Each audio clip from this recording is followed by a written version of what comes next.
Drama today in court as Labour Party members clash at the Presidential Tribunal over who to be recognized.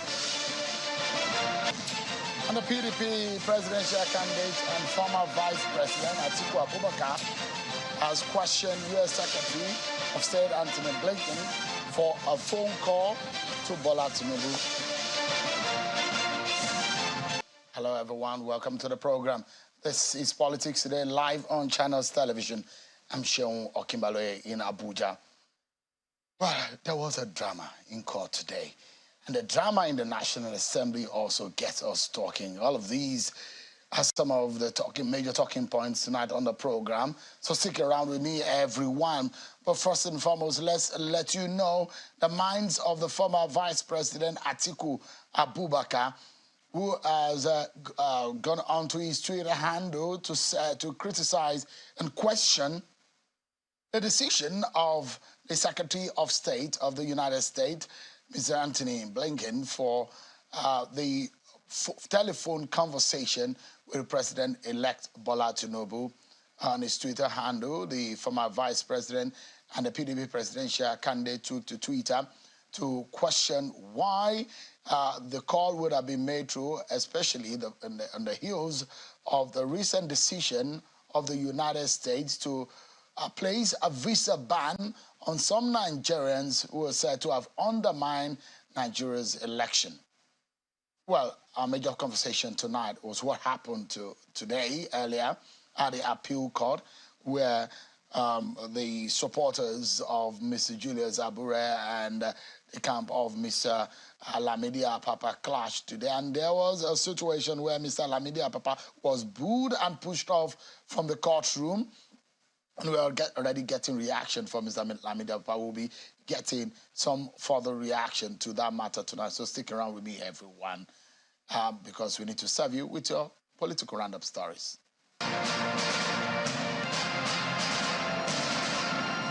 The president-elect, Bola Tinubu, is opposing the application by the presidential candidate of the People's Democratic Party, Mr. Atiku Abubakar, for a live broadcast of the proceedings of the election petition. In response to the application, Bola Tinubu and his vice, Kashim Shettima, through the team of their lawyers led by Wole Olanipekun, said the application is an abuse of the court process. They're asking the Presidential Election Petition Court to dismiss the application, arguing that the relief demanded by the applicants is not such that the court could grant. President Muhammadu Buhari's letter for an $800 million loan from the World Bank for the National Social Safety Net Program has been read on the floor of the House of Representatives. The President's request for approval to borrow the sum is being asked to be expedited to ensure early implementation. In the letter read by the Speaker of the House during today's plenary, the President says the program is intended to expand coverage of shock-responsive safety net support among the poor and vulnerable Nigerians. Meanwhile, plenary was adjourned abruptly amid disagreements from lawmakers due to the ongoing induction program for members-elect. House of Reps members-elect of the Minority Caucus of the 10th Assembly have rescinded their earlier decision to present candidates for the position of the Speaker and Deputy Speaker of the House of Representatives. This was made known by one of the spokesmen of the caucus, Afam Ogene, after a closed-door meeting in Abuja. The caucus, known as the Greater Majority, says after a period of time given to receive nominations and interest from his members, no member indicated interest to contest for the leadership of the House. The APC Forum of Legislators have thrown their support behind the zoning of the positions of the principal officers of the Senate and House of Representatives. Briefing journalists in Abuja, the group commends the APC leadership for not only zoning the positions, but for going a step further by selecting lawmakers-elect to fill the positions. Our position as a forum the reason is based, it's not far-fetched, but in the whole support of the standing rule, the Senate standing rule of Rule 321-235. Ahead of the November 11 governorship election in Imo State, a group under the aegis of Owerri's own Forum of Presidents General of Town Union of Autonomous Communities have passed a vote of confidence on Governor Hope Uzodimma and thrown their weight around his second-term bid. The group says their decision is based on what they term Governor Uzodimma's outstanding performance in the last 3.5 years in office. Reading out their communique after a closed-door meeting at Awaka community in Owerri North local government area of Imo State, the group knows that the Uzodimma-led administration has done exceptionally well in infrastructure, education, and security, and needs to be supported. The shortest route for Owerri Zone to ascend to the position of Governor of Imo State is by supporting the second tenure aspirations of Senator Hope Uzodinma as governor of Imo State.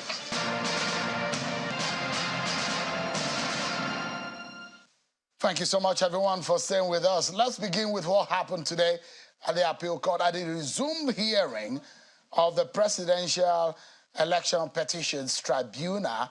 So, there was drama just before the judges got into the courtroom today. It was a situation where we saw Mr. Lamidi Apapa, the leader of the Labour Party on one hand, and this was what really happened. This altercation, it was the initial incident that occurred, but I'll allow you to listen to those altercation and those conversations before it went really awry.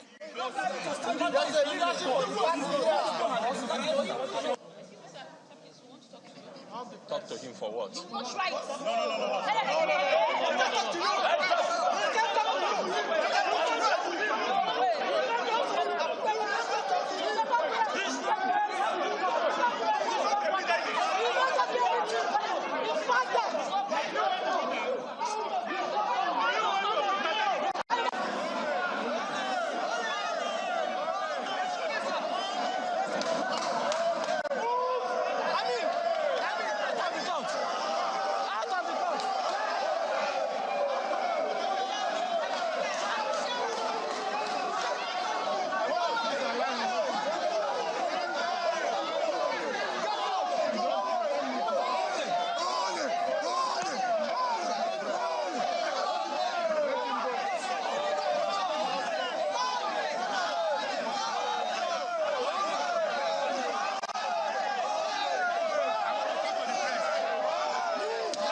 So you saw, right, you can see right there on your screen the drama, which was basically between the two camps in the Labour Party on which group should be in court at a resumed hearing of the presidential election petitions.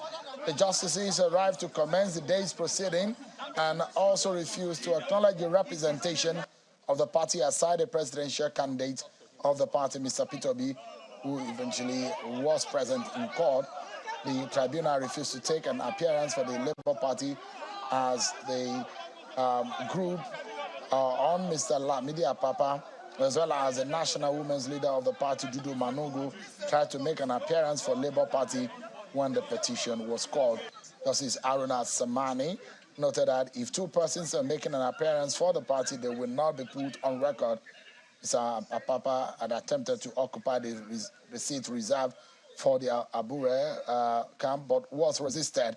Let's get some perspectives on how this thing is going. I mean, if there is a difference and there is some disparity and misunderstanding as to who is the real leader of the Labour Party. You saw what happened the last time, a few days ago, when they went to court. But we might not be as confused because this thing, there are those who believe in the Lamidi Apapa, there are those who believe in the Julius Abure, but we may not be as confused to who really is Peter Obi. Peter Obi is the presidential candidate. I'm not sure there is a debate over Mr. Peter Obi. That's why tonight I'll be speaking with Mr. Akin Oshuntokun, who is the Director General of the Labour Party and Peter Obi Presidential Campaign Organization. Thank you so much, Mr. Oshuntokun, for joining us tonight. You're welcome. Interestingly, I'd like you to listen to what Mr. Apapa said after that incident. Everyone, listen to Mr. Lamidi Apapa. This was after it was booed out of court. Well, the first question of allegation of corruption, bribe taking, it is not true. And I've told them severally, if you have an evidence to prove, bring your evidence that I have collected money or we have collected money from anybody. That is not, it's absolutely untrue. That's that. And the second one, obviously, Peter will be taking side with Aburi. Peter will be taking side. You see, I don't want to keep on exposing, but he deserves to be exposed. He deserves to be exposed. Some time ago, and one of the interviews he granted, he said he does not know me at all. I want to tell the whole world he's a liar. And let me tell you why I say he's a liar. I've been trying to cover him, but he does not deserve it. The reasons are this. One, this is a man, during his primary in Asaba, I did the opening prayer. And I was not a young officer. I was the deputy national chairman of the party then. So not a junior officer. This party, I've been 21 years in this party. When this party was formed, I started with the party, and I've held a lot of positions in the party to the level I have today. Well, you can see Mr. Lamimbi Papa there trying to speak his own mind and his own truth. But Mr. Oshindokun, you are very close to Mr. Peter Obi. What is going on? You were with him in court today, isn't it? As a matter of fact, the incident started from me. So I was sitting, you know, our protocol lady usually reserves a seat, a four-seater for us. Myself, Obi, and anybody, party chairman. So, of course, I think that, look, the man is obsessed with recognition. Because, you see, when they were there, that was the first question he came. When I was sitting, he led his gang of people to come to me that he wants to sit where I am sitting. I said, I don't know you. Don't you know me? I said, who are you? That's what Mr. Papa told me. And that was what he said. You know me? Who are you? I said, what? I know you, I know you. That should be as a nuisance. You know, that if you keep on pressing it upon me, that you know me. Look, it's an aspect of the criminalization of politics in Nigeria today. What do you mean by that? It has several manifestations. You are going to have a Senate president, if APC were to be believed, right? Who became senator by an unprecedented judgment of the Supreme Court. He was contesting for presidency and Senate at the same time. About scaling that, now they are bringing him to rub it on our face that the man is coming to. He has tons of cases at EFCC. See, this is the new normal in Nigeria. His co-contestant, Kalu, right? Do I need to tell his story? It was technicality. He was convicted. He was in jail. And the Supreme Court, again, its wisdom, says that because the man who gave the judgment had been promoted to another, not on the substance of the case, but that the man who gave the judgment had been promoted somewhere. It was on that basis that it was nullified. And you see, he was a sore thumb among the people from condemning or castigating the idea of conceding the presidency to the Southeast. He was championing the cause, you know, of not entertaining it at all. It's not their turn. Now he wants to be Senate president. He has made a 60 degrees, so now say, well, it will amount to cheating, injustice against the Igbo people if he's not made the Senate president. So you see all these kind of things, you know, the criminalization of politics. You ask this man, what does he do for a living, or people around him? This Mr. Papa, where will I know him? He was talking about Peter Obi not knowing. If you give a prayer talk somewhere, I must remember you. If that was the only instance I ever came across you, I will remember. He's so significant, an insignificant person. And obviously has a lot of complex going on. But look, I don't blame them anyway. I mean, they seem to have... You remember him? You know him somehow? No. I never came across him. But what about reputation?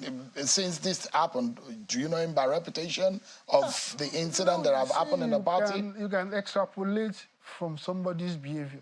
The last time I heard from them, they said that they were accusing Peter Obi of transferring or embezzling campaign money, that they were going to withdraw the case from Supreme Court. So that is their interest in the Labour Party. Look, I don't blame, as I said. You know, they hit jackpot. People who don't have probably any means of supporting their livelihood in a comfortable way, they have become useful to parties who are interested in destabilizing the Labour Party. So that is what they are doing. Mr. Oshindokun, give me a sense of what you make of what is happening. Because the other time I was speaking with one of the guys in the camp of Mr. Julius Abru, who said there is an obvious weaponization of money against the Labour Party, and Mr. Lamibia Papa and his friends in the Labour Party are being sponsored. Do you have that sense too? Do you have that feeling that there's some people who are sponsoring them? Look, it doesn't make logic any other way. How else? What is their interest in to the what party? to what intent or what to I just told to you, what purpose do you think they might be sponsoring them? They have a nuisance value. You know, we are discussing a crisis that is no crisis at all. So they have a nuisance value, right? And unfortunately, they were obliged by justice by one of the judges. So they have a nuisance value. As I said, you can extrapolate from their conduct that they are obviously sponsored. What they say is not in the interest of, if for instance, if they support Peter Obi and his presidential aspiration, why should you be creating problems for that kind of person? Why not go to him? Why not make it open? Look, your desire, you have never said anything that bodes well for the party. You're always saying things, accusing, dragging the party in the mud, making all sorts of wild allegations, accusing the candidate of diverting campaign money, saying today you want to withdraw the case from somebody must report to you. How does all that make sense? Where do you think this storm could be coming from? Maybe APC. You think that there might be thing? I mean, what gives you that feeling that it might be APC that is sponsoring this? Well, because they have a vested interest in a weak Labour Party or a weak party, you know, whose presidential candidate is challenging them at the court. But Atiku Abubakar is there, who came second. Peter Obi came third. So why do you think they're after the man who came third? Don't you think that logically they should be after the man who they think might obviously be a direct beneficiary should they lose in court? You know, it's cheating. You know, the way Obi was cheated, you know, we were so conspicuous, right? And there are evidence to that effect. You know, they know that they're so you know, that, you know, it's all in the media. It's very, you know, Obi has attained a level of international acclaim, global acclaim. The international community is interested in his case. You know, in Nigeria too, you know, of course he was nakedly rigged out of the election. The APC people know deep in their hearts, in alliance with INEC, who won the election well, who at least won the majority of the votes. You know, so that's why he's a target. Up till now, maybe you should just drop it so that someone could help you out. I'm very sure that some of your friends are seeing you on television and they might be wondering, maybe it's a good time to talk to you. But this is a live show, so go ahead, please. You know, so you know that up till now, you know, he's a newsmaker. You know, of all the politicians in this cycle, he's the most compelling. I mean, you know, he has a demographic of the population that anybody who is thinking about Nigeria's future and its progress, that is the demographic that you look at. He's about the most important, you know, political leader in Nigeria today going forward. He has so many, he's the focus. He's the focus of for so many reasons. One, as I said, probably the most important, is that he won the majority of the votes in that election. I know that for a fact, right? And probably Annette knows it. In any case, look at it this way. Is it logical to believe that APC will not have attempted to meddle with the election? Does it have the capacity to do so? It does. And it has the motivation to do so. So you can take it for granted that APC, and to some extent the PDP, will have fiddled with the election in one way or the other. But the Labour Party doesn't have a similar capacity to do so. As a matter of fact, like we couldn't afford polling agents all over the country. So, we don't have the capacity, there is none the inclination. And don't forget that all the opinion polls, before the election, almost the 7 of them said, and that was what they recorded on the field. These are scientific polls, and many of them, like CNN, they have no interest, vested interest in one candidate or another. So that's... and this brings me to the question, because of your experience, you've been around for a while, and you have a very deep understanding of Nigeria's politics.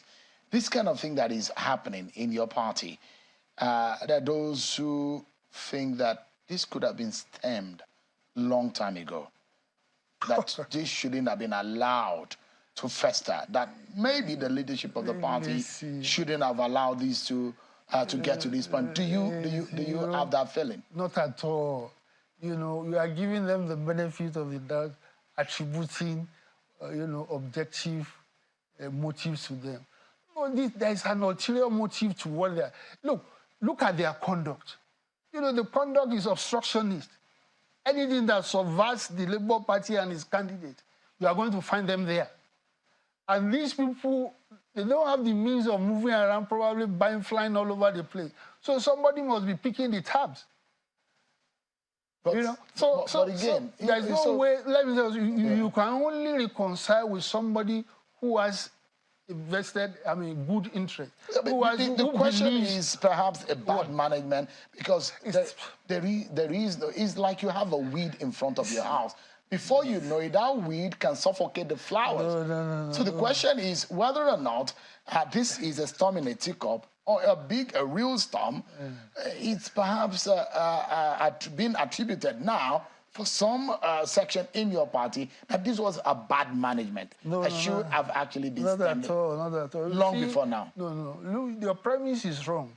The premise is that these people have been, it's an orchestration, by somebody who has a hostile vested interest in the welfare of the political party, the Labour Party and its presidential candidate.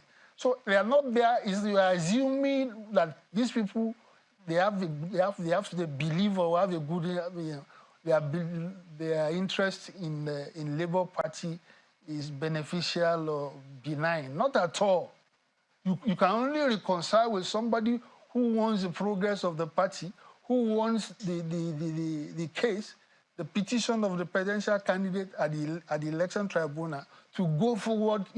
Rather you find a group of people who specialize in destroying their people's reputation, who went to the extent of saying that they will withdraw the case from the court. So how do you reconcile it? It's not a question of, I think you get it wrong. Your premise is wrong. It's not as if they are not benign. It's not that they are new. It's not an objective. It's an orchestration. It's a project. I come back to the same point of your experience and your knowledge of Nigeria's politics. And this kind of situation in circumstances and scenarios where technicalities have been used to upturn and to remove or otherwise displace the status quo. And I like to get the feeling that you're having as an experienced politician, the fact that what do you suspect that could be a danger if this is not really handled carefully, that the chances of your party, whatever the hard work may be, what you are seeing right now, if it's not properly handled, what danger does it portend for your party? It doesn't portend any danger. It will fizzle out anyway after the court case, right? So that's, good enough. And being a very wise man himself, that's Peter Obi. He had the presence of mind to make himself the first petitioner. So you can have all the problem with your second petitioner, Labour. You can go and do whatever you want to do. He is the first petitioner, so he's going to go on like little or nothing anybody can do to subvert the petition in court from that purpose. I can assure you that immediately the Supreme Court, whenever it chooses to present to deliver judgment, these people will fizzle out. their usefulness to whoever has an official. They don't have anything to contribute to Labour Party. They said them that the acting chairman asked them to go and call for a rally in Lagos or their village and see how many people will be there. What kind of person, messes, so lacking in dignity that you subject yourself to what the kind of thing that happened to him, today. Look, it's just that a man of his age, he deliberately wants to create nuisance. Everywhere you go, you want to create nuisance. Look, there are other places for you to sit. He didn't take that option. He must come to me where I am sitting, that he wants to sit there as well.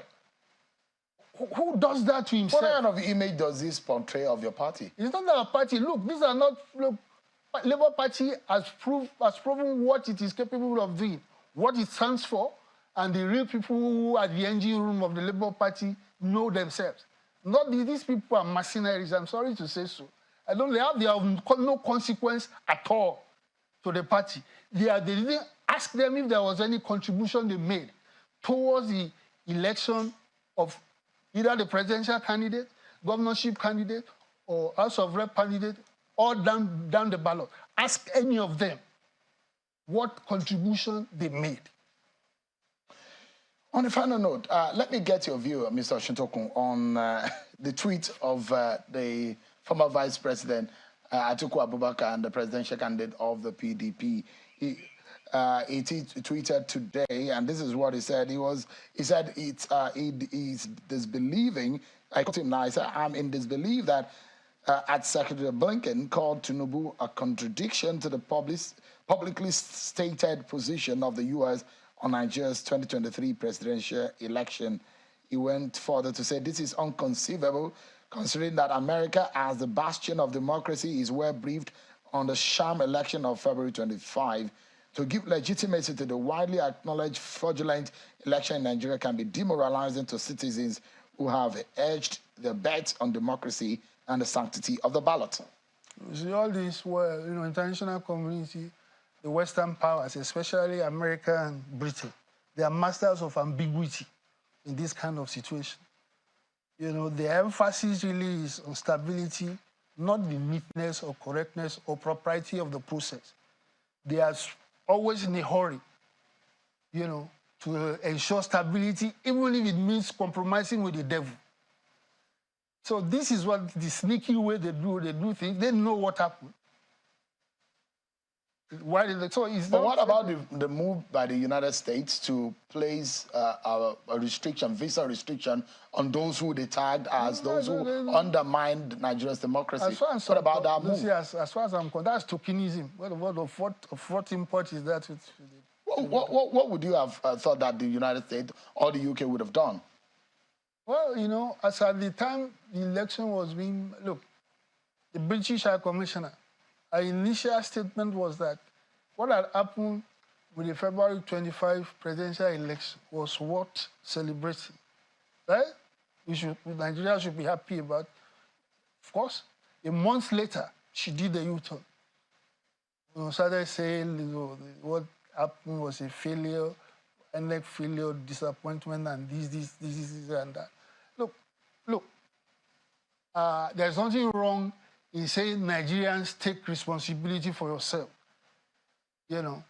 But so I understand them from that point of view.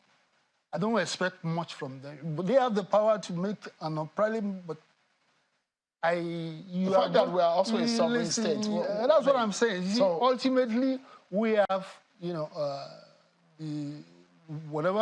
ultimately, will be the determinant of our own destiny. All right. But you see, what you should know is that these people, they are masters of ambiguity. They are very much concerned, and I don't blame them for that, to quickly arrive at stability, just stabilize it, even if it is the devil who is the president. So long as INEC has declared him the president, let's leave him. Let's find a way of leaving him there. Don't cause problems. And I'd like to get your view on Mr. Kwankwanso's meeting with Bola Tinubu in France. What do you make of that? Oh, it's real politics. You know, I don't know what they discussed, but there's nothing to say. I have no... Part of what they discussed is to form a government of national unity. I wish them well. I mean, Kwakwanso is not responsible to me. I will be happy if it comes to us to work together. But if that is his choice, no, I respect his choice. I don't see anything wrong in what he has done. I mean, quite frankly, you know, I don't see anything wrong with what he has done. He makes his own choice, that's all. Mr. Akin Oshuntokun, the Director General of the Labour Party and Peter Obi Presidential Campaign Organization, thank you so much indeed for your time tonight. My pleasure. Yeah. So tell your driver. We'll take a break, everyone, and when we return, we shall be speaking with Senator Osita Ezunazo. He's one of the Senate President aspirant for the 10th National Assembly. The Southeast agitation and what some of them have described as a skewed APC zoning arrangement. We'll be right back. Thank you so much, everyone, for staying with us, and welcome back to the program. This time around, we shifted in focus to the National Assembly leadership politics.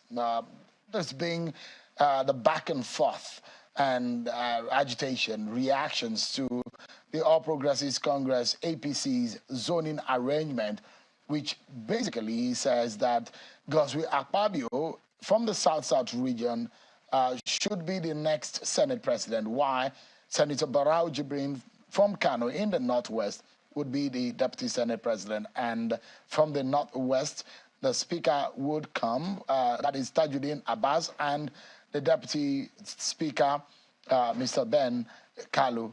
This is the arrangement of the APC.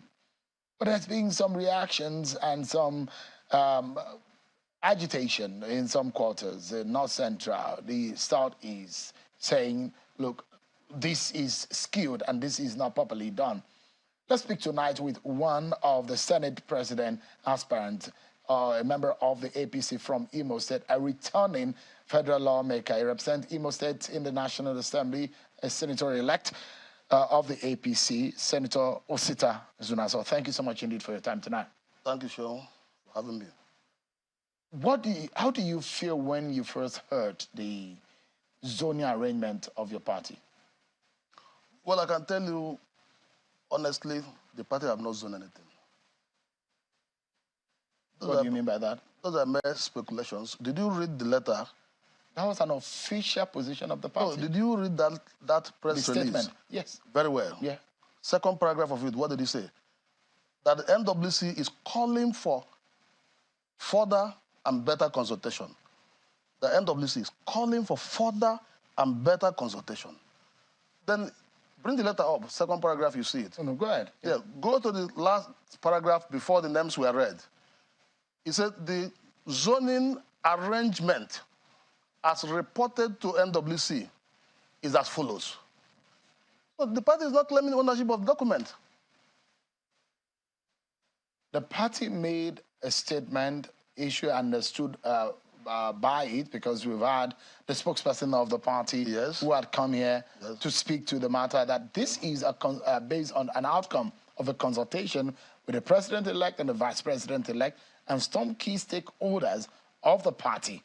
Yes, that was what led them to arriving at that. If that is the party's position, why will such a letter be couched in that manner? Why would the party be calling... Are you looking at semantics, or you are looking at the decision? It's not about semantics because... been authorized by the party. I even watched the public secretary of the party on this program, where he said those things were mere recommendations. And did you listen to the party's chairman when a group met with him? Was it yesterday? They've been meeting with him. They met with him yesterday. So they met with him last week. He said to them that everything will end on the floor of the Senate. It's in the papers today. So I don't think, why are people saying that APC have zoned? Because that's what they have done. No, they haven't zoned. They not only zoned, they haven't zoned, because why is the party saying that the zoning arrangement reported to the NWC is as follows? Get the letter out. Yeah, reported to NWC is as follows. But the question here is that you are trying not to take the reality of what the party has done. You are looking at semantics. No, it's not about semantics, please. I've been a party official You were a former organizing Yes, secretary. former organizing secretary for 5 years. That is not how a party position is made out to the public. Such a major party decision, the national chairman of the party will address a world press conference. Which they did. No, not, they addressed a press conference, not national chairman. It was public secretary. After their meeting. Yeah, after their meeting. But this is a policy issue. The chairman will come out and say the party hereby zones as follows. They didn't say so.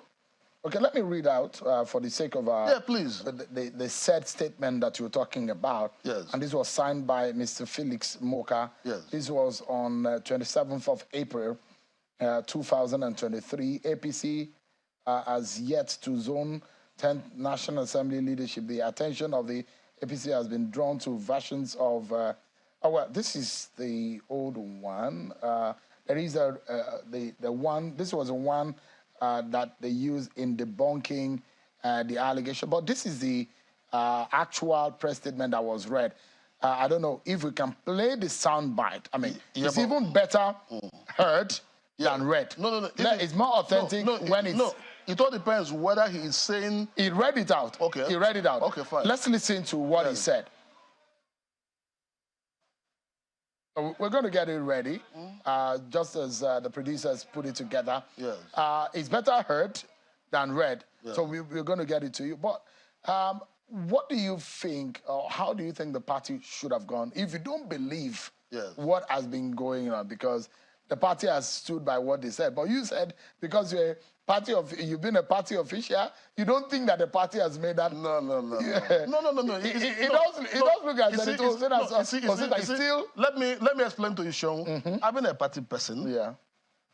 The NWC, after due consultations, NWC will meet, make a recommendation to National Caucus. National Caucus will meet, and further make a recommendation to NEC. NEC will meet and ratify the zone on this kind of situation. Yes, of course. Because NEC is the executive organ of the party. It is NEC that has the final say on this matter. On just a recommendation? Oh, no, it's not. No, if it is final zoning, NEC will have to come out and ratify it. That even the NWC is finding it difficult to say. But as far as you are concerned, whatever has been said was a nullity. No, of course, the party have not said anything. The party is still calling for further and better consultation. Just a moment, Senator. Let's listen. Let's allow everyone to listen to what you're making reference to. This is Felix Moka when he made the announcement on behalf of the party. The National Working Committee of the All Progressives Congress, APC, met today, Monday, May 8th, 2023, to consider reports of consultations and meetings held with the President-elect, His Excellency Asiwaju Bola Ahmed Tinubu, other party leaders and stakeholders on zoning arrangement for the 10th National Assembly leadership positions. The NWC noted with respect the outcome of the meetings held between the President-elect and the leadership of the NWC. The NWC called for further and better consultation with necessary stakeholders in order to assure the support of the aspirants to the National Assembly leadership positions and members of the party nationwide. The zoning arrangement reported to the NWC is as follows. Senate, 1. Honorable Abbas Tajuddin, Kaduna. For Deputy Speaker, Southeast, Honorable Ben Carlo Abia. We urge our party leaders, members, and all Nigerians to continue to work for the peace and progress of our country during and beyond the current period of leadership transition. What more do you need to be convinced that the party has made its position known? No, but did you listen to him? I did. No, if you listen to him, why will you be calling for further consultation, further and better consultation, if you listen to him? He said the NWC noted with respect the meeting they had with the President-elect and leadership of NWC, which comprised only of about 4 persons. Chairman, secretary, the 2 deputies. Then further on, he said, the NWC, this is now NWC position. The NWC calls for further and better consultation. Then when he finishes, before he now read the list, he said the zoning arrangement reported to the NWC is as follows. What kind of party position is that? When the party wants to zone, the party will come out and say categorically that we have zoned, that we hereby zone as follows. The zoning arrangement reported to the NWC is as follows. Reported to the NWC. Look at language. Reported to the NWC. So you are... No. So who reported it to the NWC? On technical grounds, you do not agree. No, there's no zoning. No zoning. I can assure you there's no zoning. So, no, from what you have read now, the party have not zoned. And from what he said, yes, you don't agree that there is zoning. But from what he said, there's no zoning. That's your position, Senator. No, but that is general position. That is why, even when the gentleman came here, he told you that it's a mere recommendation. Okay, why is... So you think that the party, will probably come out with another position later? That is the correct position. When the party said, we are calling for further and better consultation. Further and better consultation. It means that it is not final. What could be better than this one? No, of course, this is faulty. Okay, so give us an understanding of the fault here. No, the fault here is that, first of all, nothing was given to North Central. Is that correct? That's not correct. Secondly, Southeast, that obviously should have the Senate president, didn't get it, so it's 40. So why do you think Southeast is better getting it than the South-South? No, because, see, I don't want to go into certain argument, but I can tell you, I'm a product of APC. We formed the party. I'm a founding member of APC. This party was started in 2012 until 2013 when the party was registered. I've been in the party. Since we started this party, APC, in 2012 till today, Southeast have gotten nothing in APC. The South-South that you're talking about have had 2 chairmen of this party, 2 national elected chairmen of this party, Oyegu and Adams Oshimole. The South-South you're talking about have had a national secretary of this party, Senator John James Odudoye. Even as we're talking, the South-South is enjoying the office of the Deputy Senate President today, Ovie Omagege. What has South is gotten in this party? I'm talking about APC. What have you gotten? The Southwest... So we made Chief Whip. No. Chief Whip, what is Chief Whip? No. What is Chief Whip in the scheme of things? It's a principal office. No. We are talking about presiding officers here. Don't misuse the language. No, if you say presiding officers, yes. When you are asking what you have gotten, I'm just reminding you of some of... we have gotten nothing. Chief Whip is not in the calculation of what we're talking about. There are 4 presiding officers of the National Assembly. We haven't gotten anyone. Which you think that the Southeast should have been a beneficiary of? We have not gotten anyone from the beginning of APC. But let me even cast your mind back, even before APC. Let us even look at PDP. President Obasanjo was president. When he left, South-South became vice president. Southeast was only given Senate president. But South-South became vice president under President Yar'Adua. Later on, the same South-South became president of Nigeria for 6 years and 2 years as vice president. So it is only natural, only fair, only equitable and justiciable that Southeast should be given this Senate president this time around. So since you're talking about equity, and one of the principles is he who comes to equity, yes, must come to, with clean hands. Yes. And he who does equity will do equity. Now the question is that what has the Southeast given to the APC? Isn't that another question? Yes, but former president of the United States ask not what your what your country can do for you, but the question is what has the Southeast done for the APC? Yes. Are you aware of the theory of 6 and 9? If I wrote 6, and you from that side, if you look at that 6, what will it be? It will be 9. Some people are saying, I know where you're heading to, that Southeast didn't vote. Who told you Southeast didn't vote for APC? Who told you that? If you must Senator, Southeast actually voted. Yes, I mean, those who say Southeast did not vote may not be factual. Just a moment. Yes. You said, I mean, you were assuming that I'm thinking that those who think Southeast did. Southeast actually voted. Exactly. You know how many votes Southeast gave? Yes. 127,605 votes to Bola Tinubu. Then out of that number of votes, how many votes did my senatorial zone give? 66,000. I got 70,000. My zone gave our president-elect 66,000. My local government, I had 21,000. Bola Ahmed Tinubu had 18,000. You see, you can't just overgeneralize. But let me even make my point about Caesar dying. Don't you even think that it is Southeast that made Asiwaju president? All those votes of P2B, don't you know that they're all Atiku's vote ordinarily? Don't you know that any vote P2B got in Southeast should have been Atiku's vote? So if you discountenance those votes and add it to Atiku, wouldn't Atiku have won the election? So you don't have to see things from only one perspective. You must look at things holistically.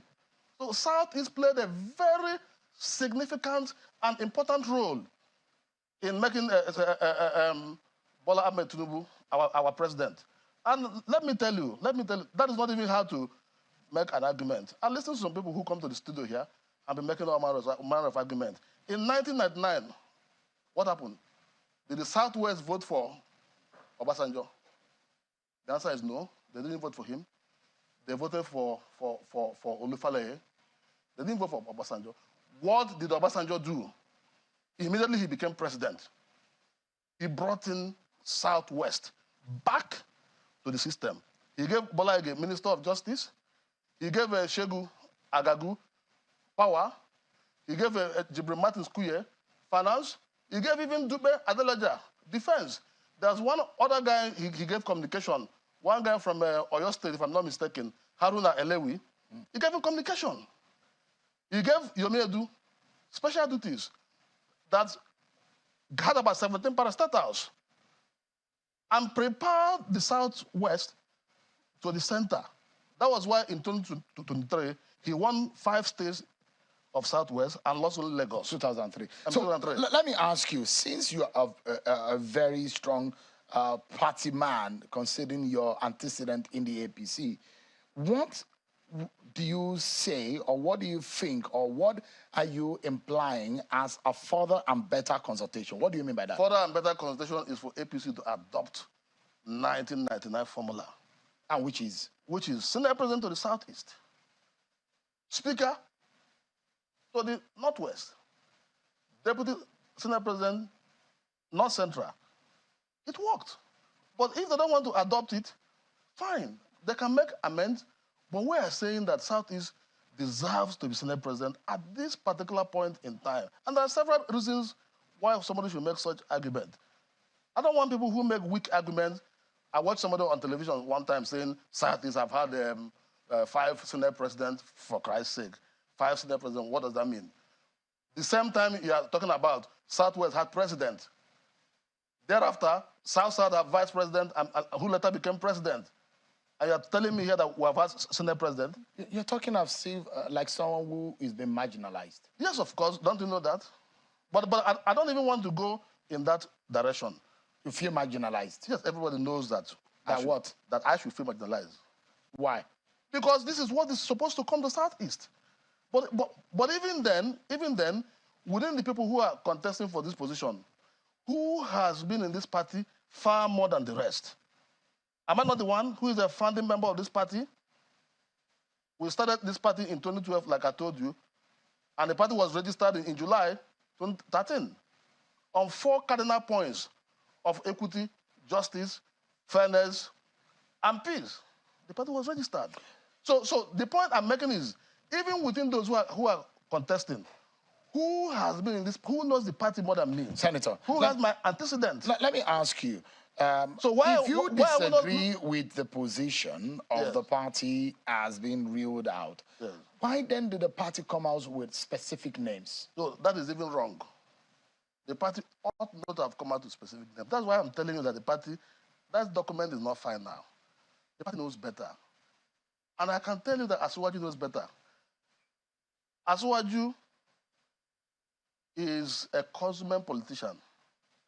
He couldn't have been party to that type of list. How can you, before 6 weeks to the time National Assembly will be inaugurated, you now name people as if you are appointing ministers or appointing commissioners? You don't do anything like that. Apart from the fact that you think that the Southeast deserve the Senate presidency, why do you think Osita Ezenaso is best fit for a Senate president of Nigeria? Well, I can tell you, we are talking about legislature here. I'm talking about capacity. Capacity. Do you have it? Tremendously. I was chief secretary to the Speaker, House of Reps, in 1992.